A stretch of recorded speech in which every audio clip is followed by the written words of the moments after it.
Hello there, friends, and welcome back to our little house on the mountain. If you are a returning subscriber, thank you so much for coming back again. And if you are new here and you enjoy this video, I would love to have you subscribe so that we can visit again. When I recently did my podcast episode of my infertility journey, I had mentioned that I am a pregnancy, birth, and postpartum doula, and I got a lot of interest in that and questions, and so I thought I would make a whole video on tips and suggestions as a birth doula for over a decade. I actually went digging through my certificate files to find the exact year that I got certified because I could not remember. And I was certified with Doula International in 2010. I also specialized in prenatal massage and fertility massage. So I've been involved with pregnant women for a while now. And as I just mentioned, if you're new here, I don't have any children myself, and I know some women are particular about only taking advice when it comes to this area of life from women who have their own children. And if that is you, I completely understand. I just wanted to put that out there as full disclosure. And I've also been on my own journey of holistic healing from a 25-year battle with late-stage endometriosis. I have been studying holistic nutrition, health, and healing for a very long time. It's about 8 years ago now, my body was completely shutting down. I was so sick, I could basically not function. And through the grace of God, and hey buddy, you're tip-tapping around. Can you go lay down for me, just for a little bit? Thank you so much, buddy. And by the grace of God and His wisdom with diet and supplements and guiding me to the right people and showing me so many things, even on a mental and a spiritual level, I have come absolute leaps and bounds. So I've been in the trenches of a lot of things when it comes to women's health. I've seen a lot, I've experienced a lot, I've worked with a lot of different kinds of women and different kinds of birth providers and practitioners. I've done births in the hospital and home births. I love home births. I love witnessing them. I love being a part of the experience. I mean, birth in general is one of the most miraculous things in this life, in this world.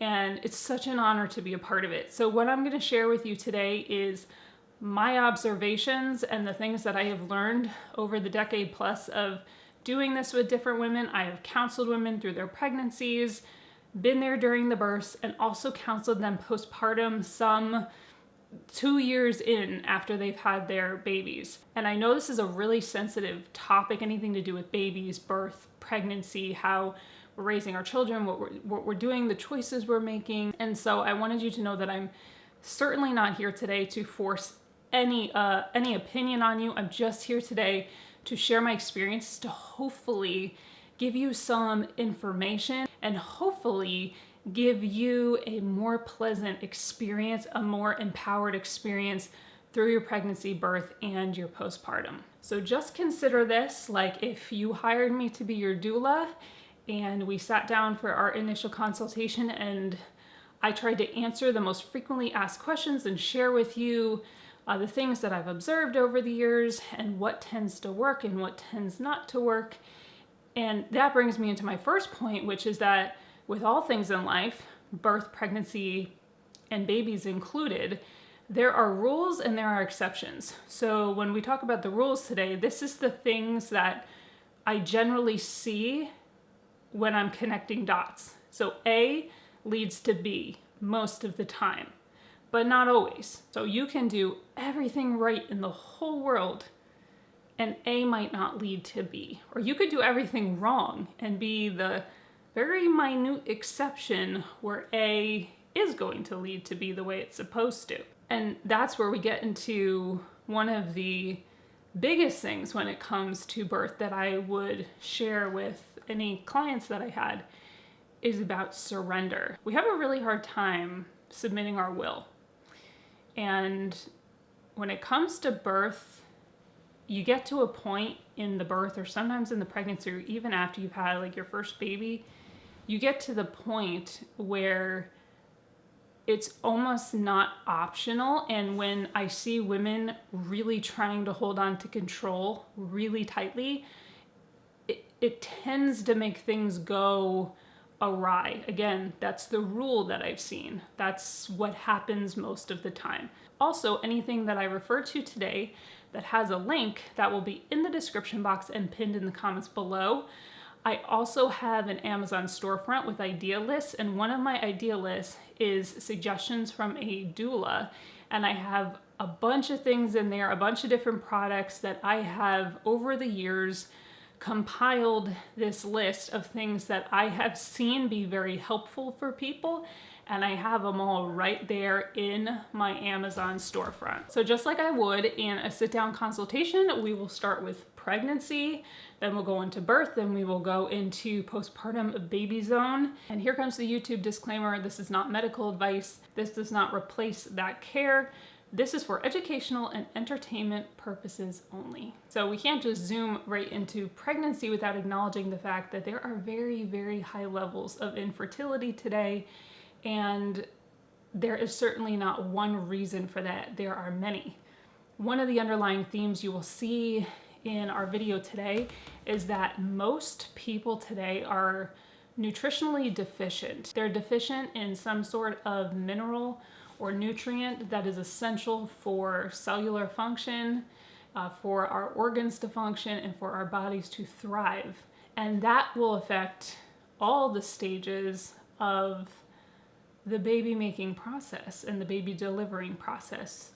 People would be shocked at how much certain symptoms are related to nutritional deficiencies. Our soil is depleted, our food is thus depleted.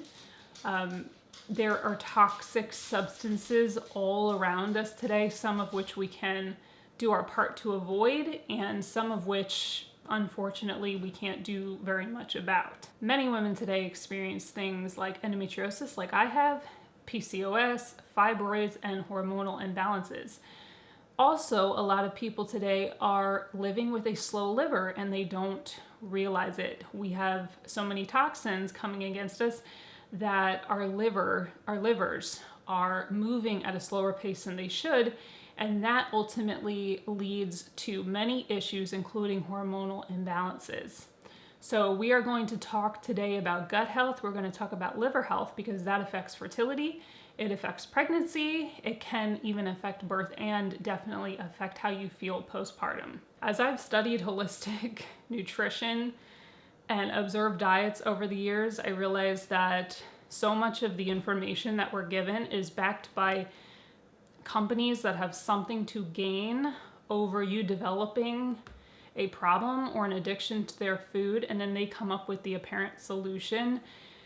And so we've been fed a lot of bad information, but there is really something to be said about a traditional whole foods diet, a diet that is high in protein, good healthy proteins, and rich in healthy fats. Women need healthy fats. I think that's probably one of the top things we've been bamboozled about over the years, is that fat is bad. They put all fat in the same category and then tell you that it is not good for you, that it's going to make you gain unnecessary weight, that it's going to clog your arteries.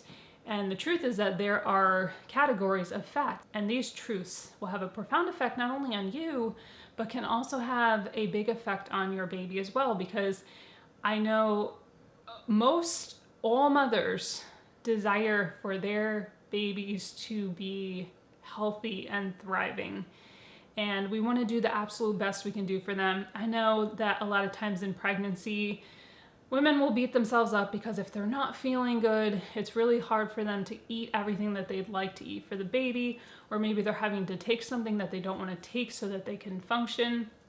And so there is such a spectrum of situations, and we can't cover every single one today, but I'll really do my best to try to just give you the general tips to make it a better experience for you and baby. Preparing the body for pregnancy. We were just talking about diet. That is so key. When you are preparing your body for pregnancy, you want to be consuming a lot of proteins and you want to be consuming a lot of healthy fats. You want to take her easy on the inflammatory foods, on the refined sugars, and on the seed oils. Seed and vegetable oils, things like canola oil, vegetable oil, soybean oil. These are absolutely horrible for you. They are horrible for your baby, and they are extremely inflammatory in the human body. They cause all types of digestive issues and just absolutely wreak havoc. So if you can cut canola, vegetable oil, and soybean oil at the very least out of your diet and processed refined sugars, you are on a much better path forward. And then if you can incorporate things like grass-fed butter or ghee into your diet, grass-fed tallow is absolutely wonderful for you. Avoid things like the margarines. Those have the very inflammatory oils in them. Stick with your grass-fed butter. Consuming a lot of things like egg yolks, meats, preferably pastured or grass-fed if you're able to incorporate that at all. Bone broths and lovely fruits in moderation. Of course, you don't want to overdo it on the fruit, but lovely fruits in moderation. For carbs, I would stick to things like fruits, raw honey.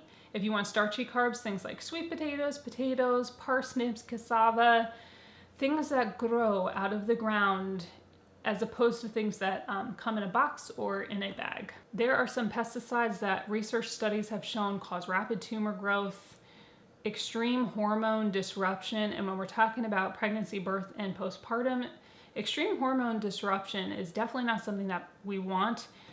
It is my personal opinion that some of the symptoms that people are experiencing today, and they're a little bit unexplained or they're getting sick a lot, is very possibly pesticide poisoning. If you want to prepare your body to potentially have a less severe or no morning sickness, again, this is the rule.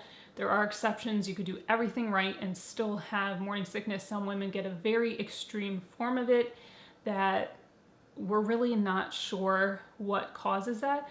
But there are some things that we have an idea of that do cause or exaggerate morning sickness that can be dealt with by simple means. One of those things, something you probably heard, is a magnesium deficiency. Again, most people on planet Earth right now are probably magnesium deficient, some pretty severely, again, because our soil and our food is depleted in magnesium.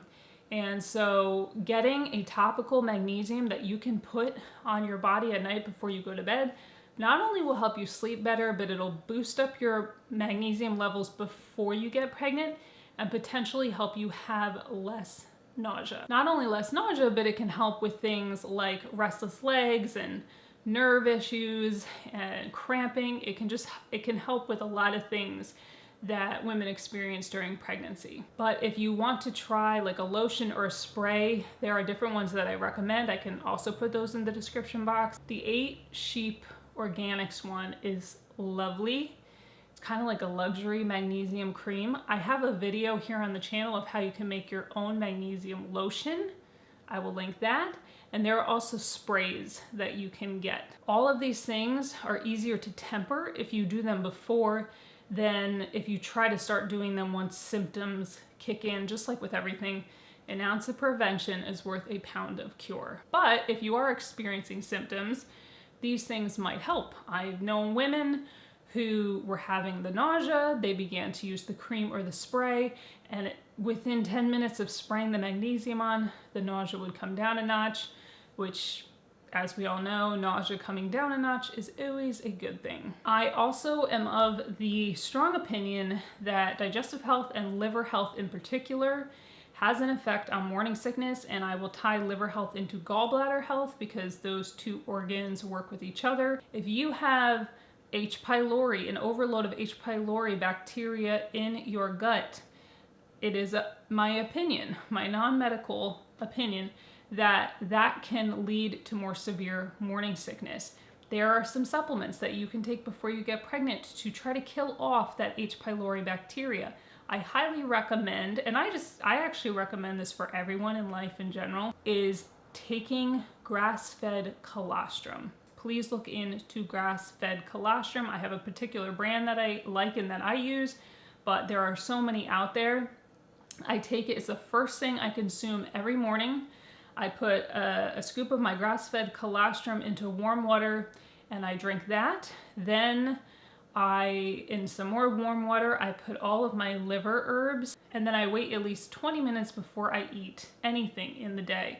That is my routine every day: digestive health, liver health, and then I put food in my body. If you really have some severe problems, I recommend going and seeing a functional medicine doctor before pregnancy.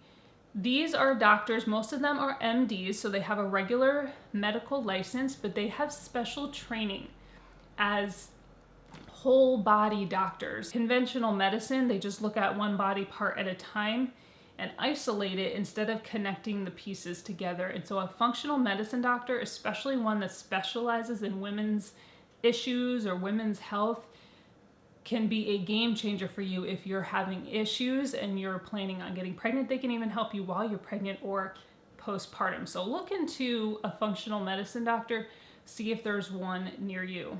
Liver health, super important for everybody, but especially if you are looking at getting pregnant. My number one thing that I recommend, of course there's many things you can take. You can do dandelion tea, you could do a liver boost tea, but the one thing that I recommend that is also safe in most pregnancies, please always check and make sure that anything I mention is safe for you in particular while you are pregnant. Milk thistle with 80% silymarin, 80% milk thistle. It is an incredible herb for your liver, and it's of my opinion that when women take 80% milk thistle leading up to the pregnancy, their body is going to be, their liver and their body in general is going to be able to process the hormone overload that's going to happen in pregnancy much better, thus potentially leading to less morning sickness. And taking digestive enzymes, if you are able to help your digestive system move more effectively. So you're going through pregnancy, hopefully you're feeling happy, hopefully you're feeling okay. I know it's really hard for some women, especially in the first trimester, but hopefully you're feeling okay. And all of a sudden, you start getting bombarded with all of these negative stories from other women who are using you as like this venting soundboard, and you're like, whoa. And you start to get anxiety, and you start to get really upset, and you start to get nervous. And I don't think people mean harm by this. I think that they're venting their own experiences because, generally speaking, the atmosphere around birth in the Western world is not very positive. And so it's very easy to come across a lot of negative stories. But just know that yours doesn't have to be that way. And what I will always tell women is you need to gently find a way, make a Facebook post, I don't know what you need to do, send out an email blast, but you need to gently find a way that you can just kindly ask the people around you to not share negative stories with you, because fear is the opposite of what we want pumping through our veins when we give birth. And you might be saying, how can we not be afraid? But I'm telling you that there is a way to go into birth free of fear, which means that you will not be as inclined to be trying to grab onto all the control, which means you will be in a better position to surrender, which means that generally speaking, you will be in a much better place for your birth. Fear is the enemy of birth.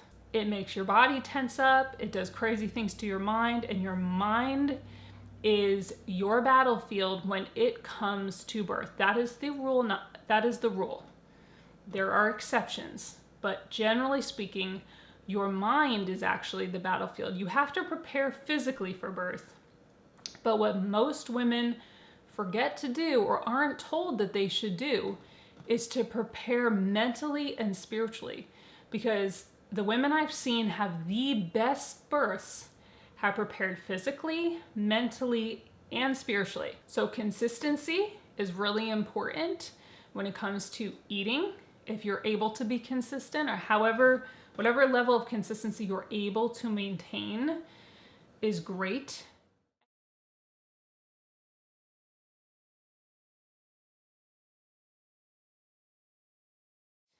Exercise, moving that body. Now, I'm not talking about you weren't exercising at all before you were pregnant, and you're pregnant now and you decide to get into CrossFit. That is not a good idea. That is dangerous. Your body might go into shock. It could affect your pregnancy. But slowly working yourself into movement, if you weren't doing much before pregnancy, is a good thing. Slowly, slow and steady wins the race. If you don't have some sort of a distinct medical issue that makes it so that you cannot exercise, moving your body during pregnancy is very, very important. And if you are not physically prepared for birth, it will be harder, and you will have more opportunities for complications. I've had to have some really hard, uncomfortable conversations with some women that I don't enjoy having, but it's only because when you see the rule, you see what generally happens, and then you see somebody doing the opposite, you have to love them enough to, tell them the truth.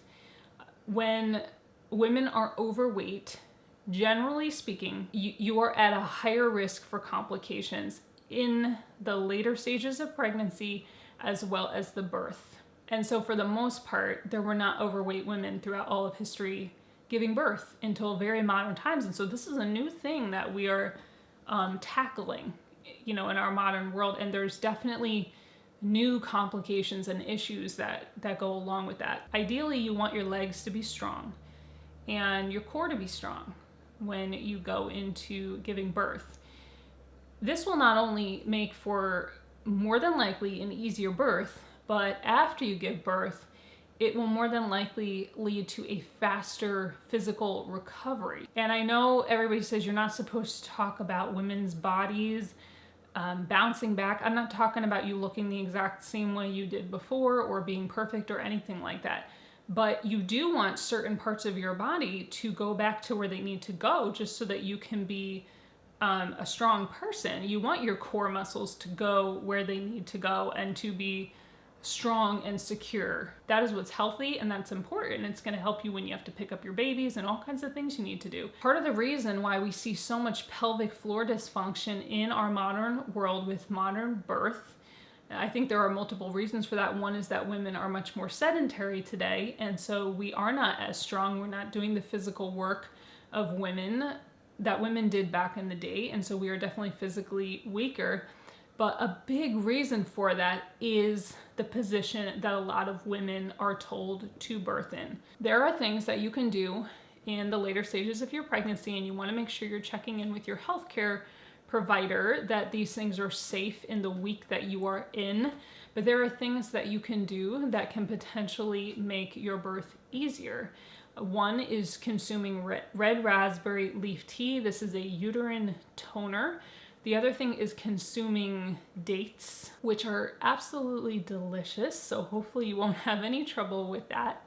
And I would even look into just a third trimester herbal tea blend. Herbs are lovely as long as you're taking the right herbs for the different stages of pregnancy you're in, and they are safe herbs for pregnancy. Herbs are wonderful for first trimester, second trimester, third trimester, and the fourth trimester when you are postpartum. I actually have a dear friend named Rebecca. She has an Instagram account. She supports women in their holistic wellness fertility journeys, and she is just a lovely lady. So if you want to go follow her and get some great advice on herbalism and pregnancy, fertility, birth, the whole thing, she's got a lot of great information. I will leave Rebecca's Instagram account, description box, and pin it in the comments below. I have some very strong opinions about the rate at which we induce women into giving birth in this country. It is very disheartening to me. I think that a lot of times it's done very selfishly, And it's part of the alarmist birth culture that we have in the West in modern society, which is that birth is a disease, pregnancy is a disease, birth is a disaster, you need to be afraid of it, you need a whole team of medical professionals around you, or you and your baby, something bad's going to happen. And yes, there are emergencies, and I think that modern medicine can be wonderful for emergencies, for diagnostics, for surgeries, for emergencies, and those things do happen, and they save women's lives. I'm a C-section baby. My mom had huge fibroids, and so to avoid bleeding to death, they told her she needed a C-section. Did she really need the C-section? I don't know, but that's what they told her. But those things are necessary sometimes, and thank God for that when it happens. But I think that it is way overplayed. I think that if you look into our mother mortality rate and baby mortality rate in this country, you'd be horrified and shocked, despite the fact that we have all of our modern medicine. It's shameful that we scare women when it comes to the most natural thing that they've been designed and created to do on this earth, which is have babies. I think that women are induced prematurely all the time, and I call it the domino effect. It's the cascading effect, where once you are induced and you're given Pitocin, the general rule is that there are things that can be expected to happen after that. And it is the cascade of interventions. It doesn't happen every time, but I've seen it over and over and over again, where once a woman's induced, the cascade of interventions comes down, and next thing you know, everything is topsy-turvy, upside down, and it is a traumatizing experience, for her. Again, it doesn't always end that way, but it does end that way a lot of times, and it is unnecessary and it's avoidable. We tell women if they go past 40 weeks, they're putting their baby at risk. First-time mothers go to 42 weeks all the time. I've seen it happen over and over and over again. Perfectly healthy babies, and they induce women all the time with no true medical reason for it. You're fine, your baby's fine, but they insist, which I will mention as a side note. If you have gone through that, I want to acknowledge you, because one of the things that is really a pet peeve for me when it comes to this topic is the phrase, well, as long as it's healthy mom, healthy baby. And I understand where people are coming from with that, because most moms want to survive their birth and they want a healthy baby. I think that's kind of like, duh, like it's kind of a obvious. But what that's doing to me is it's dismissing the experience. And I almost think that phrase was generated so that women would be coerced to dismiss their trauma and not think about it. So all the trauma that modern Western medicine injects into the birth experience, and then we want women to ignore it like it's normal. So, well, at least your baby was healthy. So like you're a bad person if you wanted a better birth. If you didn't want to be poked and prodded, and you didn't want someone to stick their hand inside of you 12 times, and you didn't want to get a cascade of interventions, and you didn't want this whole experience, you shouldn't say that you're a bad person because at least you had a healthy baby. It feels, gaslighting is an overused word today, but it really does bother me. So if you had an experience that was not pleasant because someone else made bad decisions, I just want to acknowledge that. That doesn't have to be this birth, it doesn't have to be your birth, and it doesn't have to be the next birth. You need to walk into the experience with knowledge of your rights. If you're going to have someone else present in the room with you, a husband, a mother, a doula, whoever it is, you want to make sure that person understands what your rights are. If you're going to go to the hospital, that they understand what your rights are. and that they intend to uphold them and to be a voice for you if you're not able to speak for yourself. But you need to be empowered with that information, and they need to be empowered with that information, because if you're not, there are wonderful medical practitioners. I've met the full spectrum of them. Some of them are absolutely wonderful. Their intention is to do a good job, to help. They know what they know, right? That's their world. Conventional medicine is their world. And they're good people and like amazing nurses. There are amazing nurses out there. But then there is the opposite, of the spectrum. And if you don't know exactly what you're going to run into, you need to be armed with information about your rights. And it's also helpful to be informed about birth, which is probably why you're on this video today, which I think is absolutely wonderful. Information helps dispel fear.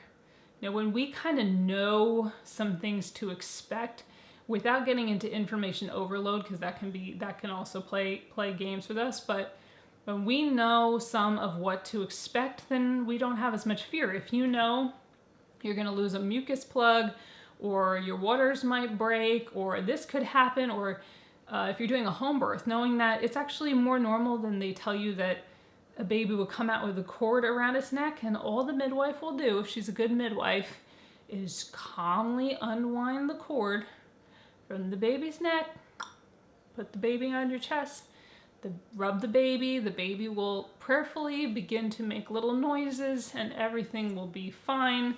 Of course, there are exceptions, but that is generally the rule. So go into your birth informed. Your body was designed for this. Your body was designed to change in a way when you're giving birth that is unbelievable. The tailbone does all sorts of things. It really is wild. The hormones do all sorts of amazing things. And unfortunately, a lot of these interventions will block those hormones that are trying to surge through your body to do the things that you need to do, that they need to do to help you do what you need to do. The hormones are your little helpers, during birth. And a lot of the medicines and the interventions can block that. And a lot of times they'll tell you, oh, this is just going to make you feel better right now. This is going to take away the pain. This is going to do this. This is going to do that. But they won't tell you, especially when you're in the process of giving birth, you're not thinking totally clearly. So they won't always tell you a lot of things that are possible. And how many women end up with spinal migraines from getting an epidural. These things are real, and it's stuff that you need to know, that I would be informed of well before I'm in a birth room. Know that you have options of where you can give birth. Depending on what state you live in, there's going to be different laws and different rules, but you could give birth in a hospital. Some hospitals have birthing wings that actually are a little less cold and sterile. They have birthing tubs and birthing balls, and they have some more things that you can utilize. There are birthing centers that you can go to that are run by midwives and nurse practitioners. You can give birth at home. You can give birth on your bed. You can give birth in the tub. There are so many different places that women are capable of giving birth. If you have an issue with where your baby is positioned and they don't seem to be turning the right direction, and you're getting close to the birth, please look into something called spinning babies. I've seen miraculous things where women did techniques from spinning babies consistently towards the end of their pregnancy and got a very stubborn baby that was in a stubborn position to flip into just the right position by using the techniques from spinning babies. So definitely check them out. I will also recommend to you Christian hypnobirthing. They have a wonderful app. The Lord turn his face toward you and give you peace. Isn't that nice? Getting your mind into the zone is so important well before you're giving birth. This helps put you in a more calm mental state, dispels fear, just gets your mind making positive connections with birth and getting out of some of the fear-based connections with birth. I do recommend to my clients, if that's a route that they'd like to go, if they want to do a lot of mental preparation, just be consistent. If you have that 10, 15 minutes anywhere in the day where you can carve out, where you're just not on your phone or you just say, listen, everybody, I just need this 10-15 minutes.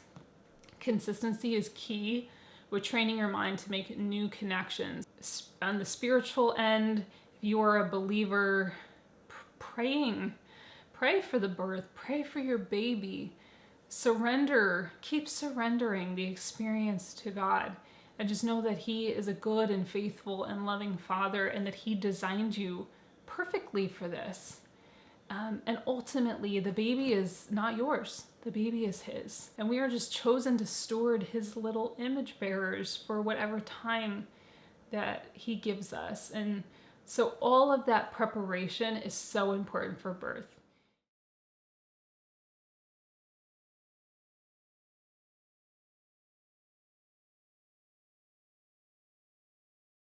The last thing I will say about the birth process is the pushing position, getting back to the pelvic floor issue.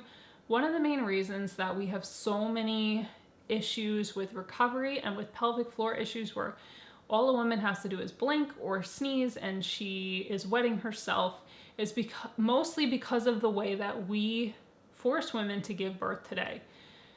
One of the worst ways on planet Earth that you can give birth is on your back with your feet up in the air, straining and holding your breath, trying to push your baby out. It is, unless there is a 100% unavoidable medical reason why you need to give birth on your back, I would not do it. Have your advocate with you. And if people are starting to yell at you, like this is just with a hospital birth. If you're giving birth at home with a midwife and a doula, I've never experienced a midwife that is like, okay, get on your back. Start holding your breath, start pushing. Never experienced that. If you're in a hospital setting, even if the whole world was yelling at me, and I'm talking we're not in an emergency medical situation, we're just giving birth. Everyone's yelling, get on your back, do this, do that. I would literally just go into the zone, put on my headphones with my relaxing music tracks in there and my worship, and I would just ignore them. Like, sorry, bye Felicia, like we're not doing that. Or you have your birth advocate saying, could you please stop yelling at her? Could you please stop saying that to her? She's not going to be giving birth that way. You will know when your baby is coming out. You will feel a tremendous amount of pressure down yonder. Your body is designed with an ejection reflex. And when it's time for that baby to come out, your body is going to naturally start softening and widening and ejecting that baby. That's what your body is designed to do. You on your back with your feet up in the air, holding your breath, bearing down, veins popping out, giving yourself blisters in the eye, giving yourself hemorrhoids and hernias and all this other stuff. So much of it is so avoidable, and it's maddening to me because of how avoidable so much of it is.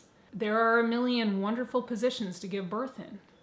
On all fours, on your knee, on the toilet, in the tub, in a shower, holding onto someone and squatting, on your side, on the bed with your knee up on something. There are so many wonderful ways for you to give birth.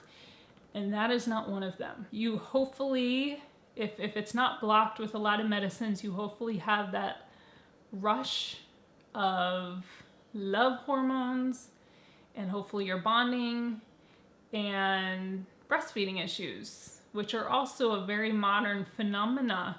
And I again, there's a lot of reasons for that. I can't get into everything, but just highly suggest a few books on breastfeeding. There's a few YouTube channels and a few women that are just such wonderful lactation experts and have just such great old school advice. They're like a warm cookie fresh out of the oven. So I will put that in the description box, but just know that you are capable of breastfeeding your baby. And if you are having issues where it's painful, you're having issues with mastitis, which definitely can be avoided when you do certain things,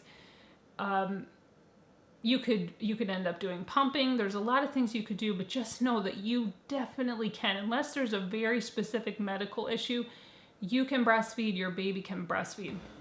Which just leads me into, we are getting towards the end here, but this leads me into Understanding formula, because if you are in a situation where you have no choice about formula, you have to be so picky and so particular. Your baby's gut health is forming, and it is astounding to me how practitioners and different people are not telling women how damaging most of the formula out there is to baby's health. They're not telling them about the chemicals in most of the diapers that are going right into some of the most sensitive part of a baby's body for how long, and then the formula and then the toxic chemicals that we're rubbing on the baby's skin. This is a very new human being, and they're being bombarded with a tremendous amount of chemicals. Home birth midwife is a different situation. If you are in a hospital, please make sure that you understand what they're going to do. You can tell them not to cut the cord right away, which I would highly advise. The cord should stop pulsating on its own before it is cut, unless there's a serious medical problem. The baby should get all of the rest of what's pumping through the cord. I would also suggest asking them not to wipe. You know that white substance that a lot of babies, the creamy white substance that they will have on them when you give birth to them, that is really good stuff for their skin. And it is my humble opinion that a lot of jaundice can actually be avoided if they would stop wiping that off right away and stop putting and poking and doing certain things that they do, and they left that on. I would not give a baby a bath for at least 48 hours. And the first day, the second day, I would rub that into their skin as opposed to wiping it off. I would be aware of the fact that some of these places want to give a jab to the baby when they first come out. I don't know why. It doesn't sound like a good plan to me, but that's what they want to do. So just please be aware, please be informed, and please be educated. Your baby's gut health is so important for their whole life. These are the building blocks for their health for the rest of their life. So these are things to be informed of. Just wanted to say really quick that most formula is genetically modified and is not organic. It's sprayed with pesticides, so that they're getting that right from the gate.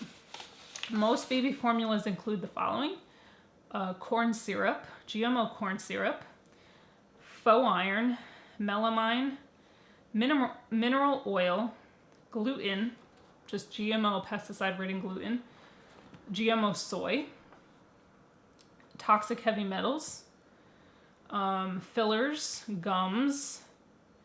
This is so devastating to a baby's digestive system. If you can, make your baby products, or just make sure that they're really, really clean. Make sure there's nothing in it that has fragrance.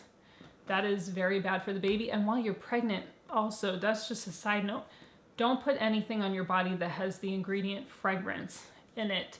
These unnatural fragrances, they are severe endocrine disruptors, and they will affect your hormones, and they can also affect your baby's hormones as well. Giving the baby cereals at 6 months old, I think, is really misguided and can, again, lead to a breakdown in that foundational gut health. There's a book called Nourishing Traditions Baby. When you are going to introduce food to a baby, to introduce things like egg yolks, bone broth, things that are really, really nourishing and building for the gut. But sis, you can breastfeed, and if you absolutely cannot, there are women who will donate breast milk. Goat's milk is something to look into. Make sure that they're getting some sort of colostrum mixed into whatever they are getting. A lot of people have an easier time with sheep or goat's milk. See what's going on in the local farms around you. See if there's anyone around you that has an excess of breast milk that would be willing to share with you. Okay, so we're working that stuff out, and there are so many things to talk about postpartum. I should probably do a whole nother video on it because there's not enough time in this video to talk about it all. So many things in postpartum, mood stuff, hair loss. Some of that is just normal postpartum stuff, but when it gets into the moderate to severe range, we are talking about nutritional deficiencies for sure. We are talking about hormonal imbalances, and there are some things that can be resolved, and it makes me sad that so many women suffer needlessly because the team around them just goes, well, that's just postpartum. That is very real, that we used to be a society, or we were intended to be a society that revolved around community and family. And today we're so spread out, and that's not how society works today. So a lot of women are alone. They're having the baby. They're alone a lot in the postpartum. Women were not intended to just like be there alone dealing with it all.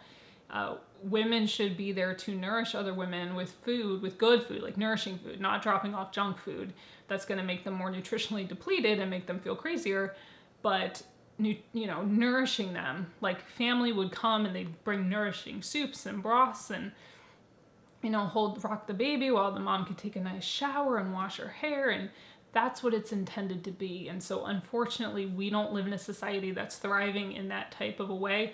But if you can prepare ahead of time and have some sort of a support system, and again, look into these nutritional deficiencies and eat foods that are very nourishing afterwards, after the birth, that is going to go a long way.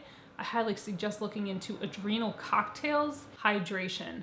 Just drinking plain water alone, especially most of the water that is available to us today, is probably not going to do the trick. And so I highly recommend taking a good quality Celtic salt, a pinch of that, and dissolving it into your water or your juice and drinking that to make sure that you are getting nourished with the proper trace minerals.